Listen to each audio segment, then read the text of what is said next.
Yeah, myself is Ravi Kumar. I am a software engineer. And my first request to my fellow Indians is don't always relate September 11 with the terrorism, because so many things have happened in India. More than 20,000 people have been killed in Kashmir. 2,000 Muslim brothers have been killed in Gujarat. So we have so many instances to link with terrorism in India itself. Like we can link December 13th to terrorism, and the day in which Akshardham temple people have entered, that we can link it with the terrorism. I thank Mr. Zakir Naik for clearing the misconception about the jihad. My question is that you told that just for the sake of one person, you cannot attack the country. Now, I am asking about the imaginary scenario. Suppose I am going to some Arab country, I am causing a great devastation, I am killing lakhs and crores of people there, and I am coming back to the India. And the country is giving a proof to me, proof to Indian government, stating that this person has caused the devastation. And the Indian government is repeatedly telling that proof what is given by you is not valid. And that proof is being shared with the other countries. They all agree. And suppose the country repeatedly is not ready to surrender me, then what is the action that particular country has to take? I have not completed.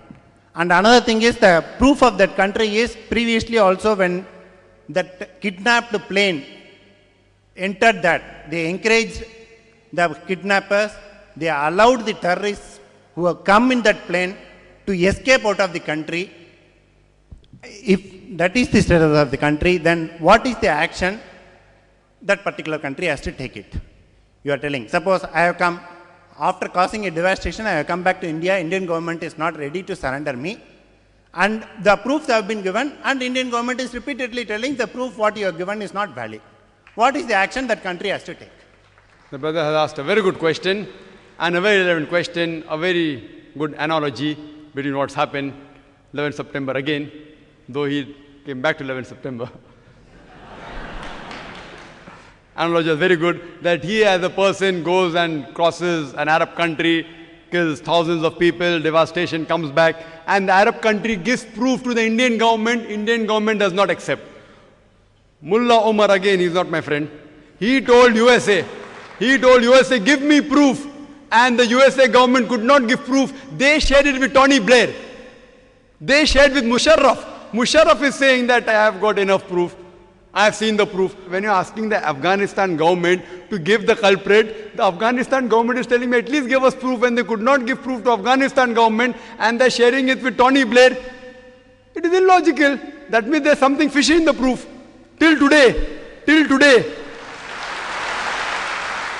Osama bin Laden is prime suspect. It's only hypothesis. The proof should be solid proof. And if they had given solid proof that Osama bin Laden had done it, Afghanistan had to hand over Osama bin Laden.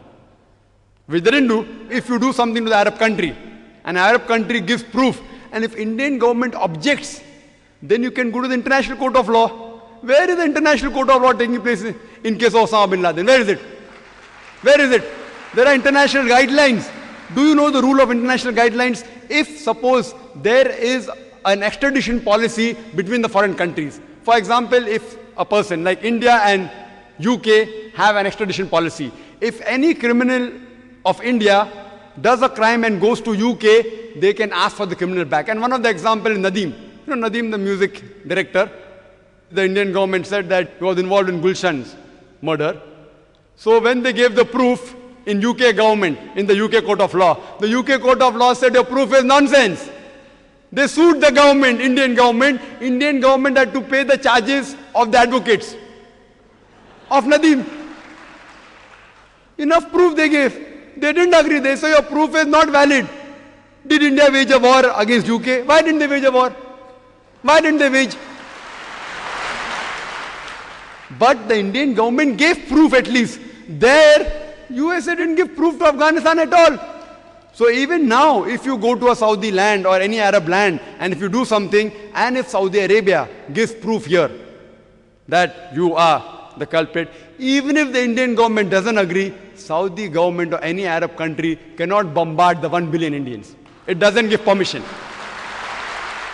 Islam doesn't give permission that even if you're the culprit, even if you have killed 1 million people, they can come and catch you if they have the power. They can't bombard the innocent people. They can't do it.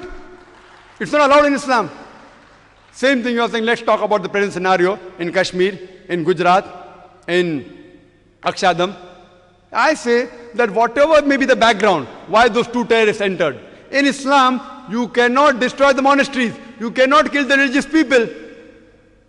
If anyone goes in a monastery, in a place of worship, in a temple, and killing innocent people, it is against the Qur'an. It is against the Qur'an. We have to condemn it. Just because those two people, whatever the reason was, and they got a letter that they believe they came from Tahrik-e-Qisas. Qisas is an Arabic word, which means you can take revenge.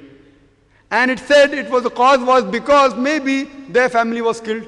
Even if their family was killed, they have no right to kill 44 people. The cause was maybe somebody else, but the action was wrong. Just because somebody killed, if they knew who the person had killed their family members, if they have gone and taken revenge with that person, it was separate. How can they kill other 44 people who are innocent?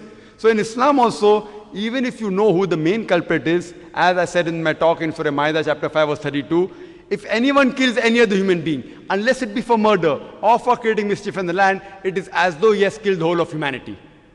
Only if you know who the person is, if he has done mischief and done murder, that is the only way that you can kill him. For no other reason can you kill anyone else. Islam condemns that as though you have killed the whole of humanity. Hope that answers the question.